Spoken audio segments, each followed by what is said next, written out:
secara logika saya nggak masuk kalau urusan ekonomi hanya dipahami sesederhana itu. Nah, gara-gara itu sebenarnya. Kalau kayak di Indonesia gitu ya, demand side, jadi market yang dorong karena ada kebutuhan, itu mengakibatkan market kreatif. Ya kan? Karena dia butuh. Nah, ternyata kan market tumbuh. Nah, sekarang market Indonesia mulai semakin mature. Yang kita lihat adalah rasio keuangannya, terus bisnisnya. Makanya di seleksi daftar efek syariah, itu nggak pernah ada, oh ini kelompok big cap, enggak. Pokoknya semua dimasukkan, diseleksi, masuk, yang lolos masuk ISSI, kan gitu.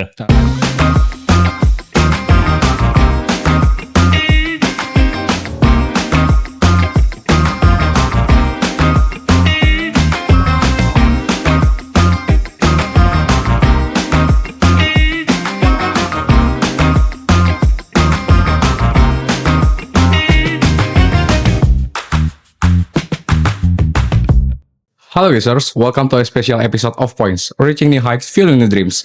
In this economic situation, dan carut marut ketidakpastian kondisi Indonesia, situasi politik yang penuh kecemasan, melahirkan kekhawatiran di banyak tempat, sekaligus membawa dampak destruktif dalam landscape investasi dan khususnya industri pasar modal syariah di Indonesia. Di episode kali ini kita bakal kupas tuntas seputar guidance syariah investment in a difficult and opportunities years. So, stay tune sampai akhir ya Sobat Gizers, karena nantinya bakal banyak insight yang bisa bikin portofolio kita makin tangguh dan tentunya sejalan dengan prinsip syariah. Karena episode kali ini spesial, so pastinya kita juga shoot di studio DOS Megastore Ratu Plaza yang gak kalah spesial nih Sobat Gizers. By the way, buat kalian yang suka invest yang bukan hanya invest di pasar modal aja, tapi juga di dunia kreatif untuk bisa terus berkarya, tentunya perlu diakomodir dengan berbagai macam gear dan juga perlengkapan yang dapat diandalkan. So di sini DOS hadir dengan menyediakan perlengkapan fotografi dan videografi yang lengkap dan berkualitas. Mulai dari kamera, lighting, sampai drone, gimbal, semuanya ada di DOS. Jadi buat kalian yang mau invest dan upgrade gear, bisa langsung kunjungi DOS Megastore Ratu Plaza atau bisa kunjungi ke store DOS terdekat yang sudah tersedia di berbagai macam tempat. Atau buat kalian yang mau lihat-lihat dulu nih di rumah, bisa langsung kunjungi website resmi DOS yang ada di dos.co.id. Let's introduce ourselves. Saya Imam Al-Fatir yang akan menemani jalannya ngobrol santai seputar pasar modal syariah pada episode kali ini. Di episode spesial pastinya saya nggak sendirian karena setelah kedatangan tamu yang nggak kalah spesial nih Gizers, yaitu seorang yang sudah malang melintang di industri pasar modal syariah Indonesia dengan pengalaman 30 tahun ya, pas kita 30 tahun. Mari kita sambut Kepala Divisi Pasar Modal Syariah Bursa Efek Indonesia, Bapak Irwan Abdullah. Selamat siang Mas, kalem aja jangan lari-lari. Agak grogi sedikit ini Pak. Selamat datang di Points Pak Irwan. Terima kasih sudah mengundang saya untuk sharing-sharing. Suatu kehormatan Pak, bisa mengundang Bapak. Bagaimana nih kabar Pak Irwan? Alhamdulillah baik, gimana teman-teman? Alhamdulillah, kami di sini sehat juga Pak. Mungkin pertama saya tertarik untuk membahas terkait latar belakang Bapak sih. Latar belakang Pak Irwan mungkin lulusan ekonomi Unpad yang dulu tahun 91 mungkin belum ada yang syariah ya Pak. Lalu karena ketertarikan yang begitu besar, mutusin deep dive dengan ngambil S2 di Paramadina terkait Islamic Finance. Nah itu mungkin kenapa bisa sebegitu tertariknya gitu terkait Islamic Finance ataupun investasi syariah. Jadi gini ya, kamu sih nyebutin tahun jadi ketahuan deh saya umur gitu ya. Jadi sebenarnya waktu saya kuliah itu kan belum ada tuh ekonomi syariah itu belum happening lah, boro-boro gitu ya. Dan saya baru tahu informasi itu justru setelah kerja di bursa. Sebelum di bursa kan saya kerja dulu di bank. Waktu di bank konvensional apalagi gitu ya. Nah memang pada saat itu sudah ada bank syariah pertama. Tapi kan nggak ada orang tahu gitu. Fokus kita adalah gimana jadi karyawan bank setelah lulus itu. Kemudian 5 tahun di bank saya pindah ke bursa. Nah waktu di bursa itu lagi seru-serunya. Mungkin anak-anak sekarang pada nggak tahu ada yang namanya Yahoo Group. Yahoo Group. Sosial media Yahoo. Iya, kalau sekarang kan grup itu di WA gitu ya. Zaman dulu tuh ada di Yahoo Group namanya. Nah lagi hot waktu itu pembahasan ekonomi syariah. Nah penasaran dong. Seorang alumni ekonomi masa sih nggak ngerti ekonomi syariah gitu kan. Ikutlah ke grup tersebut untuk belajar gitu. Tapi ternyata semakin saya baca-baca di grup itu semakin penasaran. Ini orang kok ngomongin ekonomi tapi ngomongin cuma surga neraka doang gitu. Jadi kalau nggak gini, lu masuk neraka loh. Kalau mau surga harus gini. Tapi pertanyaannya gini itu seperti apa? Nah, secara logika saya nggak masuk kalau urusan ekonomi hanya dipahami sesederhana itu. Nah, gara-gara itu sebenarnya penasaran dong, gitu ya. Oke, jadi ya udah, akhirnya saya pelajari otodidak, tapi nggak menemukan referensi yang cukup. Susah banget zaman itu, nggak ada orang nulis buku gitu. Saya belum nulis buku soalnya. Tahun 2017 baru nulis buku. Iya, jadi susah banget nggak ada referensi. Sekalinya ada referensi dari buku terbitan dari Malaysia, mahalnya naudzubillah gitu. Di toko-toko buku lokal nggak ada tuh, ya. Akhirnya penasaran, gara-gara penasaran itu akhirnya mutusin kayaknya harus sekolah deh. Jadi awalnya ngambil Magister Keuangan Syariah itu gara-gara penasaran aja. Penasaran antara ekonomi kontemporer sama fikih muamalah di ekonomi syariah gitu. Sebenarnya fikihnya sih nggak penasaran karena belum tahu Ekonomi kan. syariahnya. Iya, Islamic apa sih bedanya gitu kan? Ekonomi konvensional dengan syariah itu apa sih bedanya, yang bener itu kayak gimana? Kemudian karena dulu itu kampus yang paling dekat dengan kantor itu Paramadina, ya udah saya ngambil situ aja, jalan kaki doang gitu.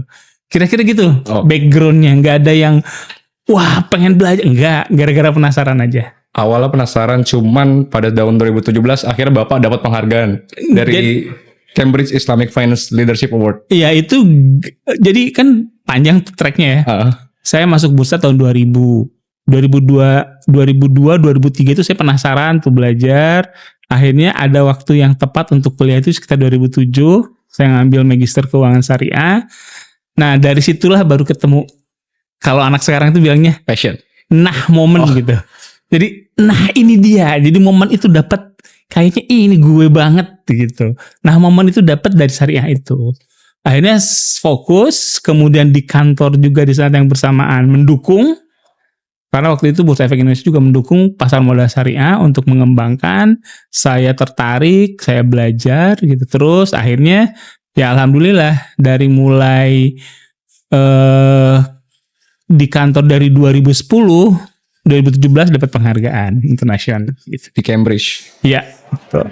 Berbekal pengalaman 25 tahun di industri pasar modal gitu. Kalau 2017 belum 25 tahun dong. 25 tahun itu sekarang. Di industri pasar modal secara keseluruhan. Baru sampai saat ini. Sampai saat ini. 25 tahun. Kalau dari 2017 udah 25 tahun, sekarang udah berapa puluh tahun dong. Iya. Mungkin bisa diceritain nggak sih Pak kayak terkait suka duka maupun lika-likunya selama berkarir di industri pasar modal? Jadi paling nyebelin itu adalah susahnya nyari referensi. Gitu ya. Itulah sebabnya kenapa saya nulis buku. Karena bayangin aja saya yang kerja di bursa disuruh ngembangin pasar modal syariah, tapi referensinya susah. Bayangkan sekarang anak-anak kuliah mau belajar dari mana referensinya. Itu. Yang kedua adalah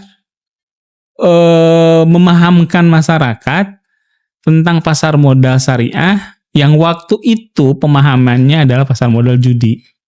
Bayangin waktu itu. Hikmahnya pasar modal judi, terus ini ada syariah lagi. Iya, gimana ceritanya judi syariah kan gitu. Nah, itu tantangan di awal-awal kita mengembangkan pasar modal syariah gitu ya. Tapi karena saya senang, jadi ya suka aja semua gitu. Berarti untuk sejauh ini pada akhirnya berawal dari keresahan Bapak, kesulitan mencari referensi, Bapak menulis buku gitu ya Pak? Iya betul. Sejauh ini ada 3 buku? Udah 5 kayaknya. Udah 5 kayaknya. Mungkin ada tersedia di toko-toko buku terdekat Pak? Tersedia di toko buku-buku, di toko buku yang teman-teman cintai. Saya nggak boleh nyebut dong. Mungkin sedikit masuk ke pembahasan kali Pak. Menurut POV Bapak, mungkin bisa tolong berikan satu kata yang bisa nge-describe terkait investasi syariah itu sendiri Pak? Investasi syariah cuma 2 kata gampang kok, cuan dan berkah. Cuan dan 3 berarti ya. Cuan dan berkah. Betul. Tapi kalau menurut Bapak lebih mana dulu kan? Antara cuan dulu kah atau berkah dulu? Nah, kadang-kadang orang, jadi sebenarnya tergantung referensi orang. Tergantung kalau anak sekarang bilang POV orang. Mau berkah dulu silahkan, mau cuan dulu silahkan. Dua-duanya boleh kok secara fikih. Itu karena kan ada kaidah fikih yang mengatakan bahwa kalau kita mau usaha, kita harus cari untung. tapi harus siap-siap rugi. Nah, gitulah kira-kira makna dari kaidah itu.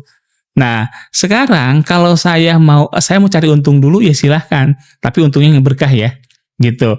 Atau saya mau cari berkah dulu, silahkan, tapi karena ini bisnis harus cari cuan. Harus cuan. Gitu. Jadi nggak ada isu sebenarnya mau berkah dulu monggo, mau cuan dulu monggo, karena dua-duanya harus dipenuhi kalau kita mau jadi investor syariah, gitu. Mungkin kalau misal dari saya baca dari buku Pak Irwan yang terkait pasar modal syariah itu, perbedaan antara landscape pasar modal syariah Indonesia dan juga Malaysia itu ada di satu hal sih. Di Indonesia diawali dengan market demand ataupun demand side-nya. Baru diakomodir oleh public policy dari pemerintah itu sendiri. Sedangkan di Malaysia itu diinisiasi oleh government inisiatifnya gitu, Pak. Baru para pelaku pasar yang menerbitkan berbagai macam produk investasi syariah. Nah, mungkin kalau misal menurut Bapak perbedaan-perbedaan itu apakah akan perbedaan landscape investasi pasar modal syariah di Indonesia dan Malaysia itu berdampak yang paling berdampak secara signifikan itu apa aja, Pak? Jadi gini, sebenarnya landscape perbedaan awal muasal gitu ya, perkembangan pasar modal syariah di Indonesia sama di Malaysia itu ada plus minusnya. Kalau kayak di Indonesia gitu ya, demand side, jadi market yang dorong karena ada kebutuhan, itu mengakibatkan market kreatif, ya kan? Karena dia butuh, gitu. Sehingga karena market kreatif, mereka cari inovasi, cari cara sehingga biar produknya keluar dan dibeli gitu ya sama market. Tapi kalau dengan metode government push, jadi pokoknya didorong oleh government, kelebihannya adalah regulasinya sudah ada duluan. Jadi secara hukum sudah clear, jadi market tinggal kita follow the rule aja gitu. Memudahkan juga, itu ada plus minusnya. Nah, terlepas dari itu sebenarnya yang menjadi isu adalah karakter. Bisa jadi kalau waktu itu kita nunggu pemerintah dulu, bisa jadi nggak jalan-jalan. Karena gini, kalau teman-teman perhatikan gitu ya, regulasi pasar modal syariah, peraturan PAM waktu itu keluar tahun 2006. Baru 2006. 2006 udah lama loh. Tapi dari 2006 ke 2010 itu nyaris nggak ada perubahan apa-apa. Padahal regulasinya sudah ada gitu. Iya, hampir kalau Putri itu tidur terus, nggak ada yang bangun-bangunin gitu. Belum ada pangeran yang nyium gitu. Belum ada kodoknya. Iya, belum ada gitu. Nah, ternyata regulasi duluan itu nggak mempan juga di Indonesia. Nah, baru justru berkembangnya setelah marketnya yang gerak gitu. Bisa jadi itulah ciri khas Indonesia. Gitu. Perbedaan signifikannya mungkin karena diawali dengan demand side, di Indonesia lebih organik gitu ya perkembangannya. Disebut organik enggak, tapi yang jelas adalah kalau karena government push itu mereka lebih duluan. Lebih mature mungkin. Iya, lebih dulu karena pemerintahnya lihat harus jadi langsung dikeluarkan gitu. Nah, karena demand, kalau demand kan di mana-mana bisnis itu nunggu dulu ada bakal menghasilkan cuan apa enggak gitu kan. Iya. Jadi mereka agak lambat karena melihat marketnya siap apa enggak gitu. Kalau pemerintah kan enggak, market siap enggak siap ya udah gitu.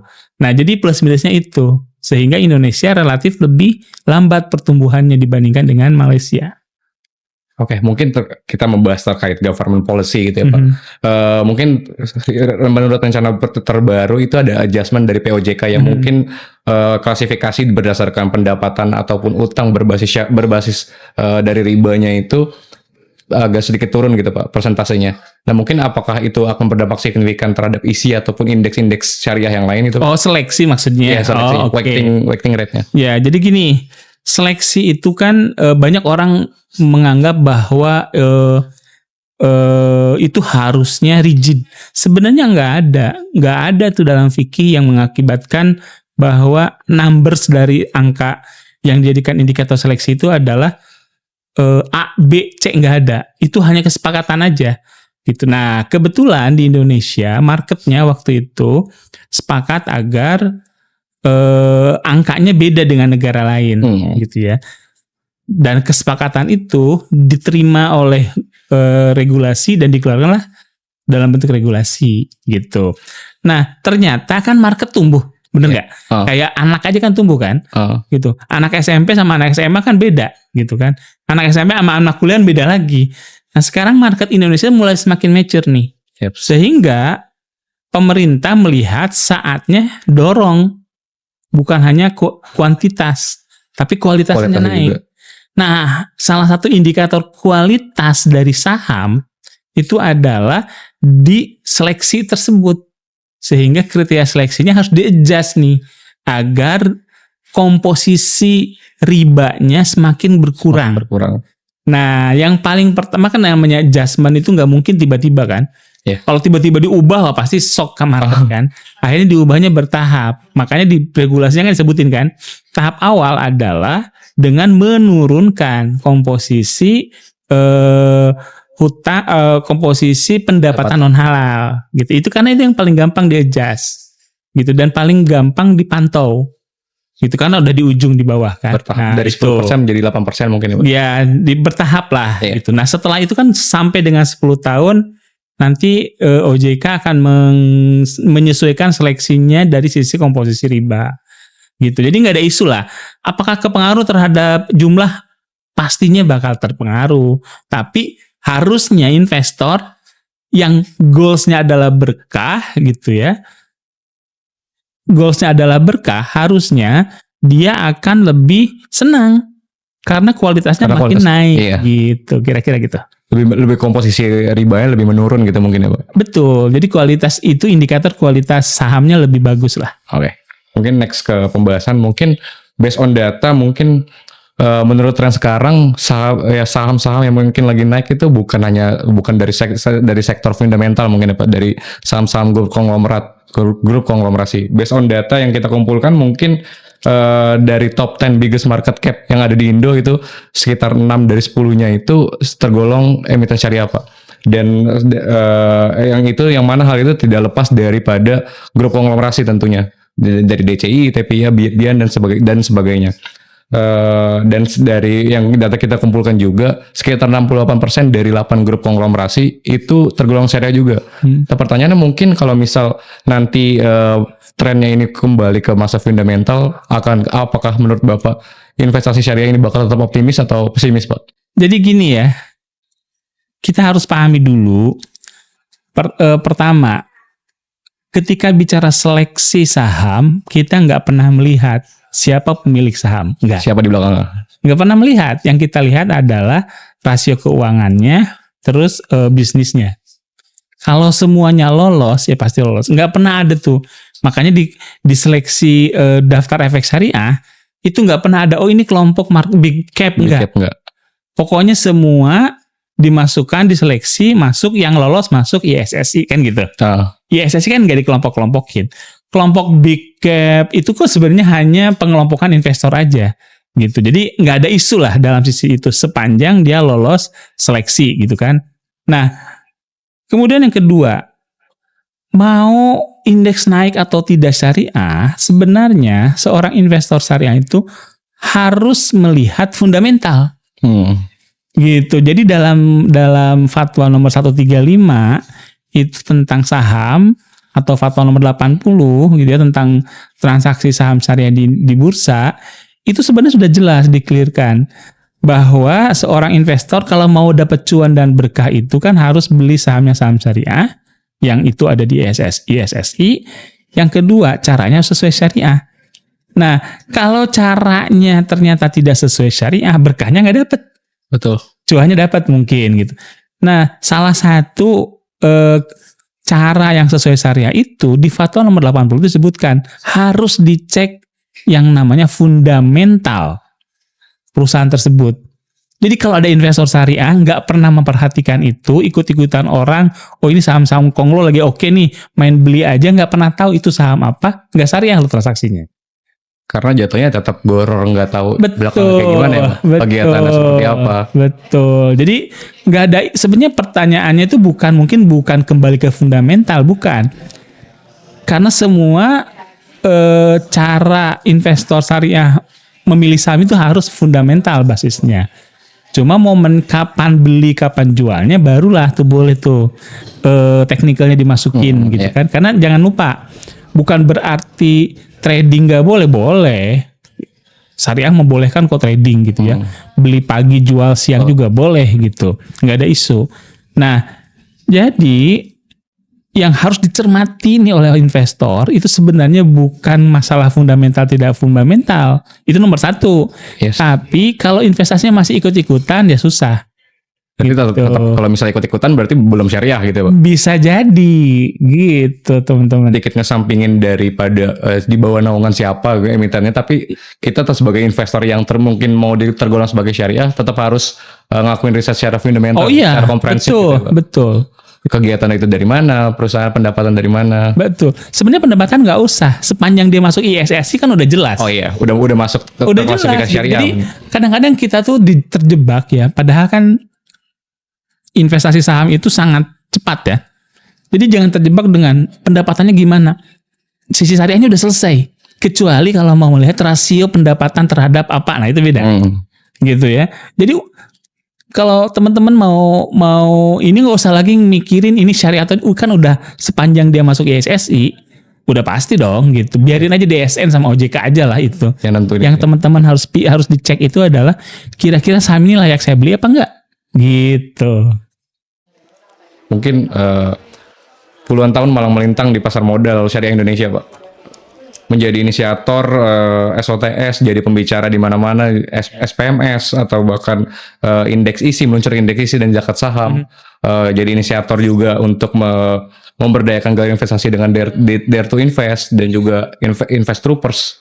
Mungkin nextnya akan ada gebrakan baru apa lagi Pak di indeks Islamik atau investasi pasar modal syariah? Jadi gini, kami paham betul bahwa market pasar modal syariah itu anak muda seperti kita lah. Kita gitu. Saya waktu Bapak itu masih pernah muda gitu. Sekarang juga masih muda. Anaknya. Nah, anak muda ini kan cepat bosan, bener nggak? Iya. Ya kan, cepat bosan nih. Nah, cepat bosan itu kan kita harus tangkap. Satu, yang kedua adalah anak muda ini suka punya ide-ide gila gitu kan. Somehow ide-ide gila itu nggak relate dengan kita mau kemana, enggak. Tiba-tiba aja suka muncul. Jadi kalau dibilang tahun depan mau ada gebrakan apa, kita mau review dulu nih. Yang gebrakan kita sudah lakukan ini masih efektif enggak? Misalnya Dare to Invest. Nanti kita cek nih akhir tahun, masih efektif enggak? Sesuai enggak dengan tujuan awal? Invest Troopers misalnya. Sesuai enggak dengan tujuan awal? Kemudian I2C ya, Islamic Investment Challenge gitu ya, IDEX Islamic Challenge gitu. Kita cek tuh. Nah kalau berdasarkan hasil review ternyata masih oke, masih layak kita lanjutin. Cuma ada satu yang sedang kita godok bareng-bareng, bukan hanya bursa aja. Bursa, DSN, sama OJK. Kita sedang menggodok produk namanya ETF Syariah. Gold Syariah. Jadi ETF berbasis emas syariah. Nah itu yang nanti akan teman-teman menarik nih. Mudah-mudahan secepatnya. Fatwanya sih sudah jadi. Tinggal nomornya juga sudah ada. Tinggal nanti di launch aja. OJK-nya peraturannya sudah digodok. Sekarang mungkin sudah masuk tahap kalau di sistem tuh diuji lah. Diuji ya. Ada istilahnya apa ya? Itu ada istilahnya gitu. Sedang tes diuji. Eksperimen. Bukan, lagi diuji dengan apakah barang ini dengan spesifik ini layak diluncurkan apa tidak. Gitu. Awalnya mungkin dalam rencana terdekat dia mengevaluasi berbagai macam program, terus nanti akan ada ETF Gold Syariah. Ya itu nggak berhubungan. Yang tadi kan kegiatannya dievaluasi yang betul. Ada. Baru nanti kalau misal investasi inovasi produk itu terkait ETF tadi ya Pak. Betul. Kalau rencana produk itu kan rencananya sebenarnya levelnya bukan hanya bursa. Itu kira-kira begitu. Mungkin kalau misal kita mengutip data dari SGI gitu Pak, laporan State Global Islamic Index Economy gitu, Indonesia nunjukin perkembangan signifikan yang mana kita dalam hal investasi syariah atau deal Islamic Finance-nya itu masuk ke dalam ke 10 besar gitu.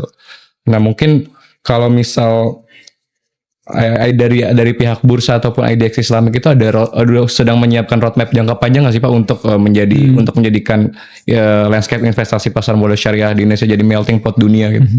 Jadi gini, kalau bursa ada rencana roadmap, selama ini bursa tidak bikin roadmap karena roadmap itu yang membuat adalah OJK. Dari OJK. Jadi kita hanya menggunakan roadmap OJK. Jadi kita tunggu aja nih, harusnya ada roadmap baru. Ya. Tapi terlepas dari roadmap, bursa mau ngapain sih ke global gitu kan?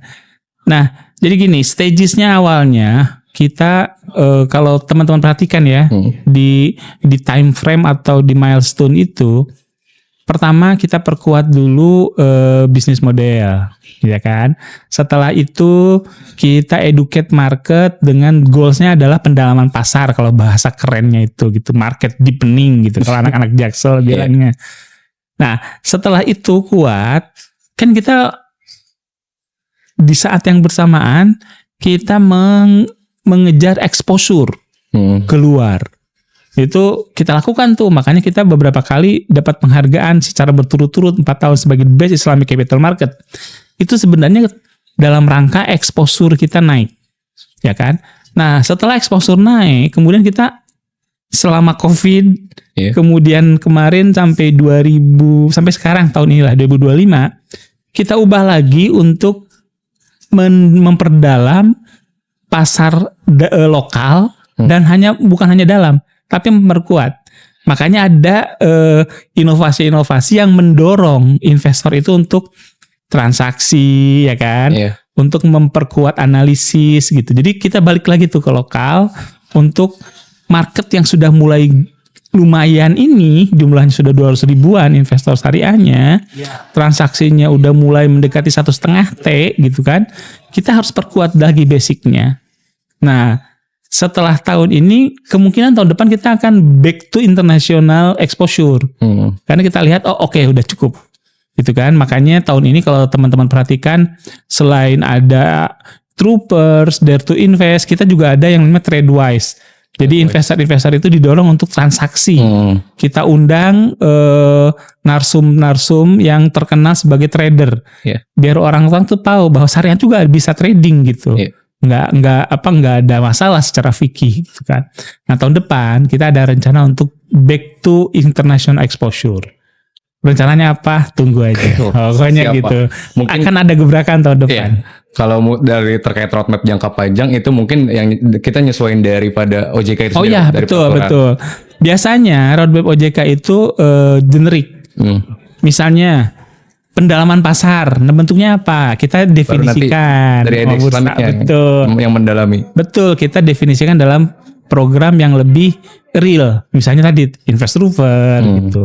Atau roadmapnya bilang meningkatkan pemahaman atau mendorong exposure global. Nah, kita turunkan gitu, kira-kira gitu. Mendalami dan memperkuat dari dalam. Oke.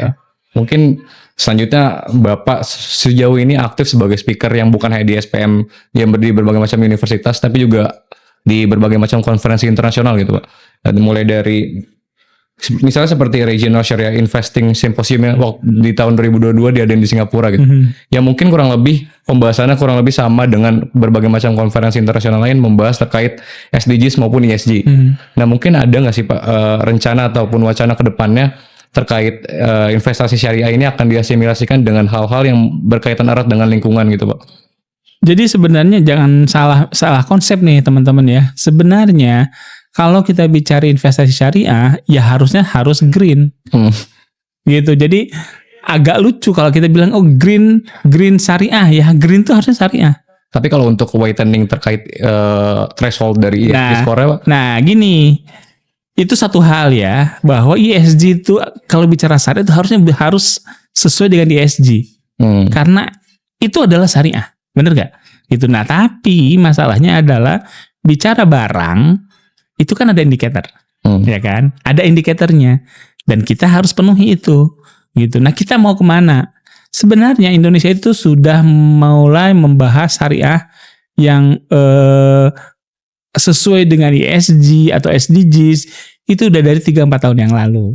Ya, tapi kita mau lihat market, gitu. Pernah saya tulis di International Publication. pertanyaannya adalah apakah market butuh atau market itu hanya ikut-ikutan?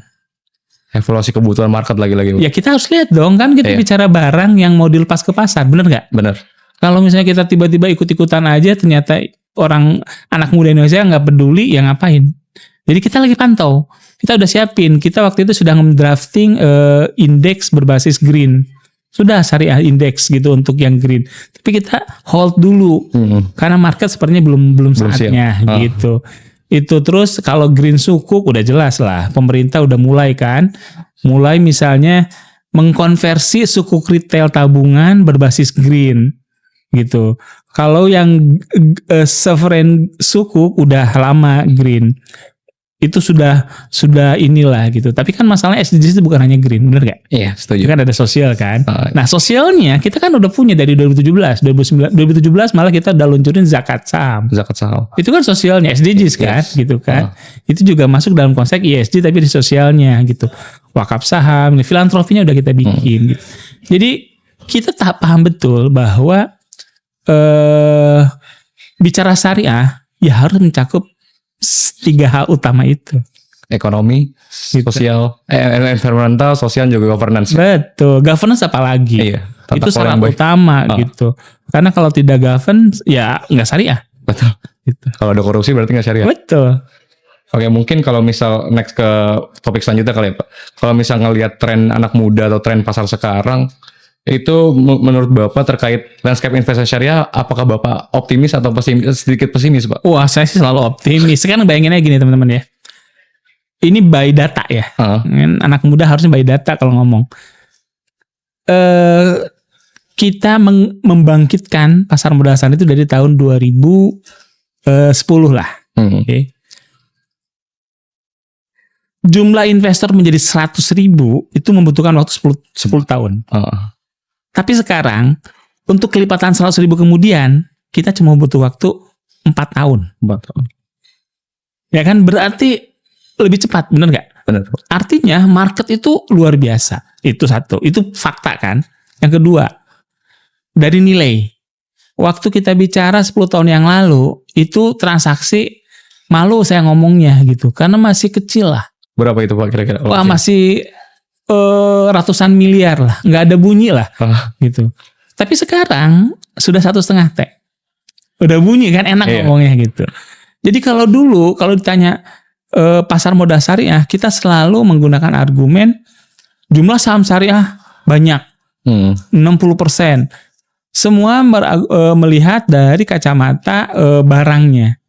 Nah sekarang enggak. Sekarang kita sudah berani bilang jumlah investor syariah 200.000, dengan 200.000 orang itu transaksi kita udah sampai 1,5 T loh gitu. Jadi udah lebih spesifik lagi. Nah itu data menunjukkan fakta bahwa dunia cerah untuk pasar modal syariah Indonesia. Berarti karena perkembangan yang signifikan, Bapak akan terus optimis gitu ya Pak? Harus optimis. Apalagi anak muda sekarang kan udah mulai melek.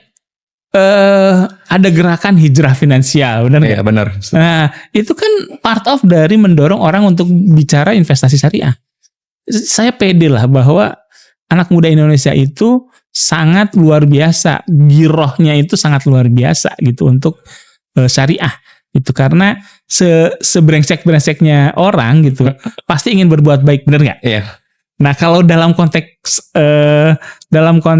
keuangan, sekorupsi-korupsinya orang gitu ya, koruptor nih, pasti dia akan menyalurkannya kan ke hal-hal yang baik, benar nggak? Untuk nyuci kasarnya gitu. Nah kita lihat dari sisi itunya. Jadi insya Allah lah cerah banget lah gitu. Mungkin kalau misal untuk sebagai penutup kali ya Pak, harapan Bapak untuk industri pasar modal syariah di Indonesia selama 5-10 tahun ke depan akan seperti apa Pak? Pasar modal syariah Indonesia 5-10 tahun ke depan, saya pertama tetap akan didominasi oleh anak muda. Karena kalianlah yang menjadi oli untuk pasar modal syariah. Yang kedua, seiring dengan pemahaman yang semakin meningkat, seiring dengan teknologi yang semakin canggih, seiring dengan pendapatan yang akan terus bertambah, benar nggak? Yang tadinya mahasiswa jadi kerja kan? Saya optimis banget bahwa kita akan multiple untuk pertumbuhannya gitu. Kalau untuk harapan terkait dari galeri investasi syariah sendiri Pak? GIS untuk GIS-nya secara keseluruhan mungkin? Salah satu network yang sangat kita percaya dan sangat membantu kita itu adalah galeri investasi syariah. Dari 2015 cuma satu, sekarang udah 100-an lebih. Ya kan? Iya. Nah, itu adalah network Bursa Efek Indonesia untuk meningkatkan pendalaman pasar di daerah.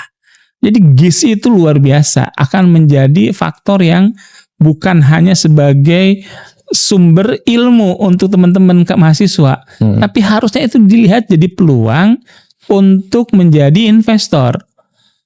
Karena dengan semakin banyaknya GIS, teman-teman itu semakin mudah jadi investor. Yeah. Itu padahal investor itu saat ini adalah sesuatu yang menjadi keharusan. Gitu. Ini teman-teman, satu-satunya cara untuk ngalahin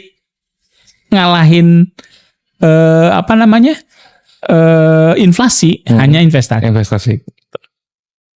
Oke, mungkin sudah cukup lumayan panjang nih Pak kita obrolan kita kali ini. Luar biasa sekali ya Gisers, banyak sekali insight dan pelajaran berharga yang bisa kita dapetin dari Pak Irwan ini. Mungkin sebelum tutup saya ada sedikit pantun nih Pak. Wah, cakep dong. Belum Pak. Kedos belanja kamera baru. Cakep. Buat konten jadi makin menawan. Cakep. Investasi syariah penuh berkah selalu. Masa depan cerah penuh harapan. Wih, keren. Oke Gisers, yuk terus kembangkan diri dengan 2 investasi sekaligus. Investasi syariah untuk masa depan yang penuh berkah, dan investasi kreativitas dengan upgrade gear terbaik di DOS agar karya kita makin bernilai. Karena di era sekarang menjadi investor bukan hanya soal menanam modal, tapi juga menanam inspirasi. Jadi jangan ragu untuk terus berinovasi, terus berinvestasi, dan jangan lupa untuk selalu menginspirasi. Oke, mungkin terima kasih atas waktunya Pak telah menyempatkan hadir. Sama. Suatu kehormatan Pak, sekali lagi Pak. Terima kasih.